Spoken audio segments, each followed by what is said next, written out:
नमस्कार, आप देख रहे हैं बिजनेस टुडे बाजार। बहुत से निवेशकों के मन में सवाल लगातार बने हुए हैं कि जियो फाइनेंशियल का स्टॉक एक दायरे में क्यों फंसा हुआ है, इससे जुड़ा कोई बिजनेस अपडेट क्यों नहीं आ रहा है। तो इसका जवाब आपको आगे मिलेगा, इस खबर में मिलेगा।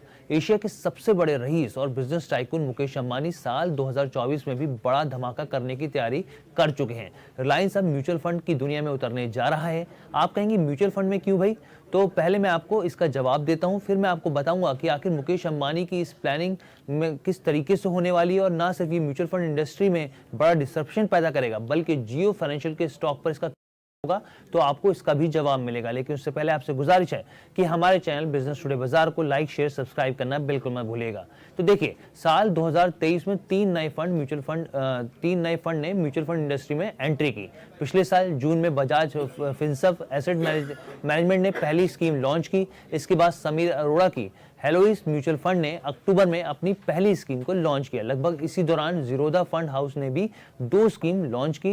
हेलोइस और बजाज फिनसर्व के mutual funds actively manage funds हैं, और वहीं जीरोधा फंड हाउस ने पैसिव फंड को लॉन्च किया। यहां तक कि नवंबर महीने में portfolio management company Unifi Capital को ने भी सेबी म्यूचुअल फंड कारोबार में उतरने के लिए सैद्धांतिक मंजूरी इनको भी मिल गई।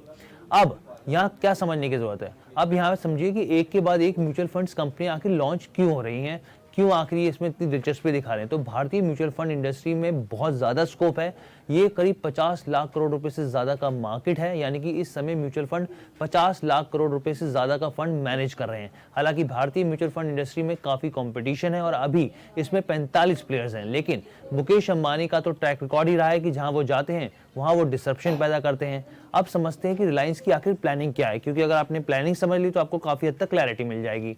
तो जियो फाइनेंशियल सर्विस और ब्लैक रॉक फाइनेंशियल मैनेजमेंट ने मार्केट रेगुलेटर सेबी के पास भारत में म्यूचुअल फंड कारोबार लॉन्च करने की मंजूरी मांगी है। म्यूचुअल फंड कारोबार के लिए सेबी के पास अपडेटेड लिस्ट से इसकी जानकारी मिली, और सेबी फिलहाल इस जॉइंट वेंचर को भारत में म्यूचुअल फंड कारोबार के लिए सैद्धांतिक मंजूरी देने पर विचार कर रहा है, और इस पर विचार करने के बाद तुरंत इस पर फैसला भी आएगा। और जिस कंपनी के साथ रिलायंस साझेदारी करने जा रही है, ये कोई छोटी मोटी कंपनी नहीं है, ब्लैक रॉक की बात कर रहा हूँ, बल्कि दुनिया की सबसे बड़ी एसेट मैनेजमेंट कंपनियों में से एक है। ये कंपनी $9.42 ट्रिलियन, जी हाँ मैं रिपीट कर रहा हूँ, $9.42 ट्रिलियन के एसेट मैनेज करती है। दुनिया में 100 देश इनके क्लाइंट्स हैं और 30 देशों में इनके ऑफिसेज हैं। अब आप खुद ही अंदाजा लगा सकते हैं कि ये कितनी बड़ी कंपनी है, और जब ये दोनों कंपनियां मिलकर म्यूचुअल फंड इंडस्ट्री में आएंगी तो किस तरीके से ये डिसरप्शन पैदा कर सकती हैं। अब समझते हैं कि जियो फाइनेंशियल पर इसका क्या असर होगा।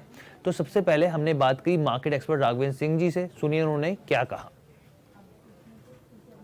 एक्चुअली ये जो डील अभी हो रही है ब्लैक रॉक और जियो फाइनेंशियल के बीच में, इसको मैं बहुत पॉजिटिव मांगता हूँ। देखिए, ये एक ऐसी अकेली कंपनी है जिसने पहले आईपीओ लाया, उसके बाद अपना बिजनेस प्लान एक्सपांशन करना स्टार्ट किया, और पिछले एजीएम में इन्होंने क्लियर कट बोला था मैनेजमेंट ने कि हम आने वाले टाइम में अलग अलग इंस्टीट्यूशन के साथ टाई अप करके अपने बिजनेस को एक्सपांड करेंगे। सो डेफिनेटली इनका जो सीएजीआर है, इनका जो बिजनेस है, इनका जो अर्निंग होगा, डेफिनेटली वो इम्प्रूव होगा, जो कि स्टॉक प्राइस में दिखेगा। इसीलिए मैं आपके चैनल पे हर बार कहता हूँ कि ये जियो फाइनेंशियल जो है वो आने वाले समय में बजाज बन सकता है, बजाज फाइनेंस बन सकता है, अगर किसी को लंबी अवधि में रखना हो।